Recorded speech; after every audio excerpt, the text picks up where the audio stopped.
للہ رب العالمین والصلاة والسلام علی سید الانبیاء والمرسلین اما بعد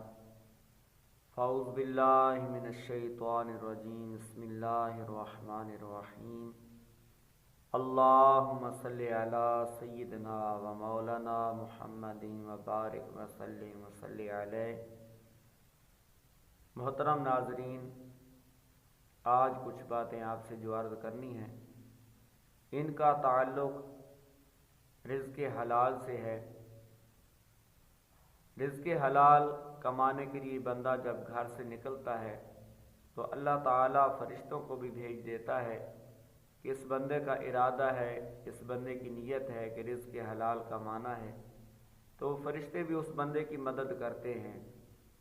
اور اللہ تعالیٰ بھی اس بندے پر رحمت کے دروازے کھول دیتا ہے کہ جو بندہ رزق حلال کے لیے گھر سے نکلتا ہے۔ اب مقام غور ہے کہ جو بندہ بھی گھر سے نکلتا ہے تو اس کی نیت یہی ہوتی ہے، اس کا ارادہ یہی ہوتا ہے، اس کا دل یہی کہتا ہے کہ میں نے رزق حلال کمانا ہے۔ اور جب شام کو بندہ واپس آتا ہے تو وہ کہتا ہے جی میں تو رزق حلال کما کر لایا ہوں،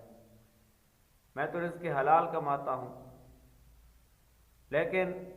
جب بندہ گھر سے نکلتا ہے نا تو نماز پڑھے بغیر، قرآن پاک کی تلاوت کیے بغیر، پھر راستے میں لوگوں کو سلام نہیں کرتا، اگر کوئی گاڑی وغیرہ چلاتا ہے، رکشہ چلاتا ہے، چنگی چلاتا ہے تو اس پر سارا دن گانے سنتا ہے، گھر سے نکلتے ہی گانے سٹارٹ ہو جاتے ہیں، گاڑی جیسے ہی چلتی ہے گانا آن ہو جاتا ہے، پھر دوستوں میں وہاں پر بیٹھتا ہے تو گالیوں کا سلسلہ جاری ہوتا ہے، غیبت چغلی یہ پھر شروع ہو جاتی ہے، اور جب سواریاں بیٹھتی ہیں، جب بندہ مزدوری کرتا ہے تو اس کے ساتھ ساتھ جھوٹ بھی بولتا رہتا ہے۔ تو یہ جو چیزیں ہیں، گانے سننا، جھوٹ بولنا، غیبت چغلی کرنا، میرے بھائیوں، اس سے کیا ہوتا ہے کہ اس سے رزق میں برکت ختم ہو جاتی ہے۔ آج ہم تو بڑا معمولی سا سمجھتے ہیں کہ میں جھوٹ بولوں گا تو کچھ نہیں ہوگا، کسی کا گلہ کروں گا تو کچھ نہیں ہوگا، حالانکہ یہ کبیرہ گناہ ہے۔ جھوٹ کے بارے میں فرمایا کہ لعنت اللہ علی الکاذبین، کہ بے شک جھوٹوں پر اللہ کی لعنت ہے، جھوٹوں پر اللہ کی لعنت ہے، لیکن ہم تو اس کو کوئی سمجھتے ہی نہیں ہیں، بات بات پہ جھوٹ بولتے ہیں، بات بات پہ بچوں کے ساتھ، بڑوں کے ساتھ، دوستوں کے ساتھ جھوٹی باتیں کر کر کے اپنا نام مال سیاہ کر دیتے ہیں۔ آپ کو حدیث پاک سناتا ہوں، غور کیجیے گا۔ میرے آقا کریم صلی اللہ علیہ وآلہ وسلم نے ارشاد فرمایا کہ اس کے لیے ہلاکت ہے کہ جو لوگوں کو ہنسانے کے لیے جھوٹ بولتا ہے، اس کے لیے ہلاکت ہے، اس کے لیے ہلاکت ہے۔ 2 مرتبہ فرمایا کہ اس کے لیے ہلاکت ہے کہ جو دوسروں کو ہنسانے کے لیے جھوٹ بولتا ہے۔ تو میرے بھائیوں، آج ہم غور کریں کہ ہم دوسروں کو خوش کرنے کے لیے اپنے اوپر کتنا بڑا گناہ لے رہے ہیں، چاہے وہ ہماری دوستوں کی محافل ہو،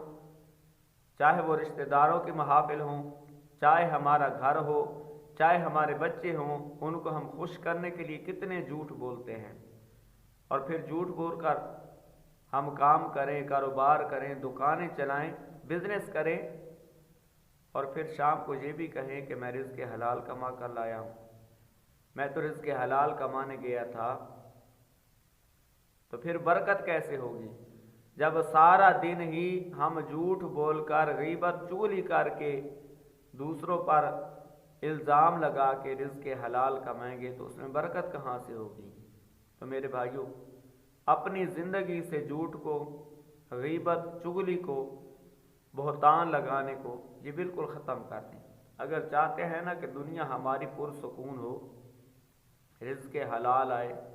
تھوڑے میں اللہ کریم برکت عطا فرما دے، تو پھر اپنی زندگی پہ ہم غور کریں، اپنے شب و روز پر ہم غور کریں کہ ان کو اللہ تعالیٰ کی اطاعت میں ہم گزار رہے ہیں کہ نافرمانیوں میں ہم بسر کر رہے ہیں؟ رزق حلال سارا دن بندہ کماتا ہے، سارا دن مزدوری کرتا ہے، آفس میں کام کرتا ہے، یا چاہے کسی جگہ پر بھی وہ اپنی ڈیوٹی دیتا ہے، تو اپنی زبان کو جھوٹ اور غیبت اور چغلی سے بالکل پاک رکھیں۔ پھر دیکھیے اللہ تعالیٰ کیسے آپ کے کاروبار میں، کیسے آپ کے تھوڑے سے رزق میں اللہ کریم بے شمار برکت عطا فرما دیتا ہے۔ جھوٹ کو چھوڑ دیں، غیبت چغلی کو چھوڑ دیں، اس سے کیا ہوتا ہے کہ رشتے بھی ٹوٹتے ہیں، دوستیاں ختم ہوتی ہیں، رشتہ داریاں ختم ہوتی ہیں۔ محبتوں بھرا ماحول اپنائیں، محبت بھرے گفتگو کریں، محبت بھرے الفاظ کا چناؤ کریں، اپنی زندگی کو خوبصورت کریں۔ اور ایک بات کہ جب بھی کوئی بات کرنے لگے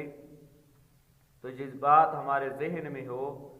کہ یہ جو میں بات کر رہا ہوں، اس بات کو کرامن کاتبین اعمال لکھنے والے فرشتے لکھ رہے ہیں، اور یہ بات کل بروز قیامت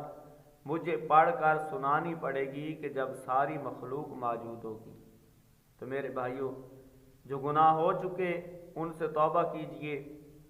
آئندہ گناہوں سے بچنے کا ذہن اپنائیے، اور اللہ کریم سے معافی مانگ لیجئے، اس کی بارگاہ میں توبہ استغفار کر لیجئے۔ زندگی بے حد مختصر ہے، اللہ کریم کو راضی کیجئے، اس کے محبوب علیہ السلام کی سنتوں سے پیار کیجئے، اسوہ رسول پر عمل کرنے کی کوشش کیجئے۔ مالک کریم ہمیں ان تمام باتوں پر عمل کی توفیق عطا فرمائے، اور اللہ کریم ہمیں رزق حلال وسیع وسعت والا برکت والا نصیب فرمائے۔ آل رسول کا صدقہ، اصحاب رسول کے صدقے میں مالک کریم آپ سب کو خوش و خرم رکھے، آپ کی تمام جائز حاجات کو پورا فرمائے۔ ہمارے چینل پر آپ نئے ہیں تو سبسکرائب فرمائیں، آگے شیئر کریں۔ اللہ کریم بے شمار برکت عطا فرمائے۔ السلام علیکم ورحمۃ اللہ وبرکاتہ۔